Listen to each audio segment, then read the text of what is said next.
we are going to deal with the Burkitt's lymphoma. So the very important point is the Burkitt's lymphoma is the most common non-Hodgkin's lymphoma. So most common NHL, and this is in children less than 15 years. So now we're looking at the parameter, that is in case of the genetic factors. So in terms of the genetic factors, looking at the translocation. So looking at translocation, it is T814 and the T28 or the T822. So these are the translocations. Next, we're moving on to the clinical types. So clinical types, this includes there is endemic, sporadic and immunodeficiency.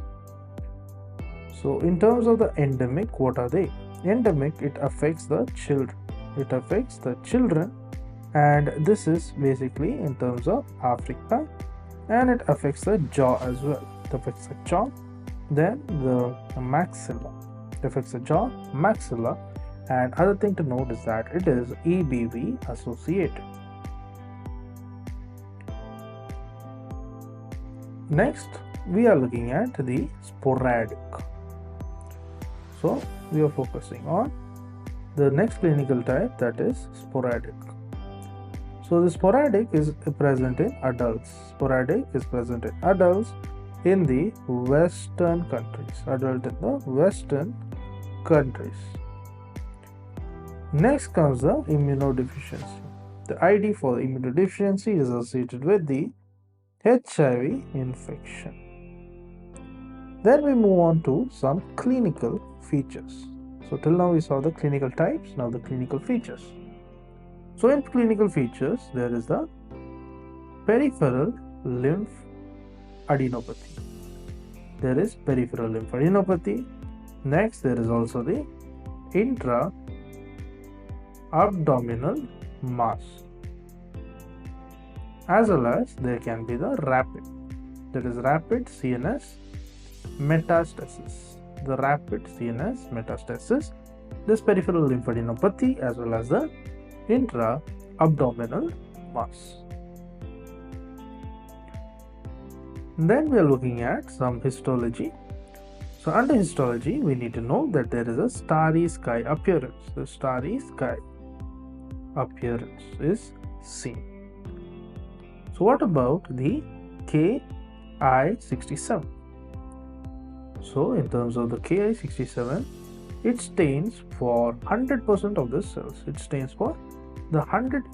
the cells. And this is due to nothing but the rapid proliferation.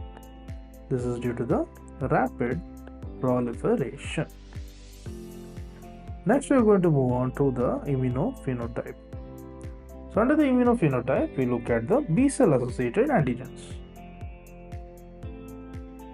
So B cell associated antigens. So under the B cell associated antigens, there is a CD19, 20, 22 as well as 79A. Next, we move on to the immunophenotype, that is the germinal center associated markers. The germinal center associated mass. So under the germinal center associated mass markers, so here it includes the CD10 as well as the BCL6. Next comes the CD43, BCL2, and in up to it is about 20% of the cases. Then there is expression of the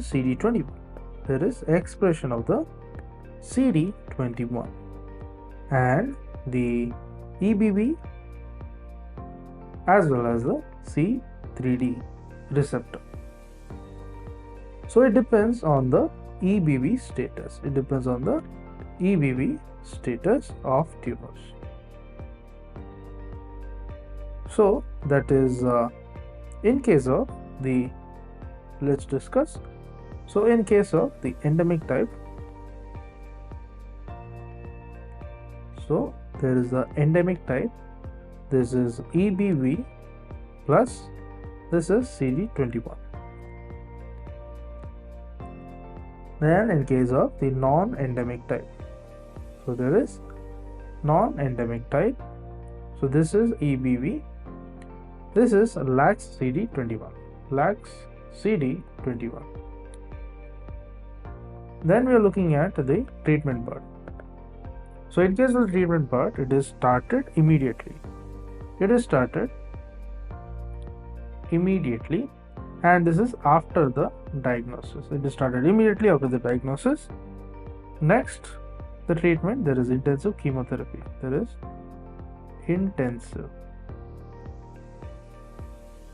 intensive chemotherapy regimens. So this is with the high doses of the cyclophosphamide. With high dose cyclophosphamide. So what about the prognosis of the Burkitt's lymphoma? So when you're looking at the prognosis, it is a good prognosis, and it amounts up to 70 to 80%, and this is the cure rate. So another point to note is that a variant of this condition with bone marrow involvement is known as the Burkitt's leukemia. So we need to know what is Burkitt's leukemia. So Burkitt's leukemia is a variant. So this involves the bone marrow involvement. So it involves the bone marrow leukemia. Burkitt's leukemia has bone marrow involvement. So there is ALLL3, and it is associated with the CMYC dysregulation. So this was about the Burkitt's lymphoma. We saw some parameters and their respective features. So some of the parameters we discussed was about the clinical features, genetic factors, immunophenotype, treatment, as well as the prognosis, to name a few. And to grow daily like this, please do subscribe.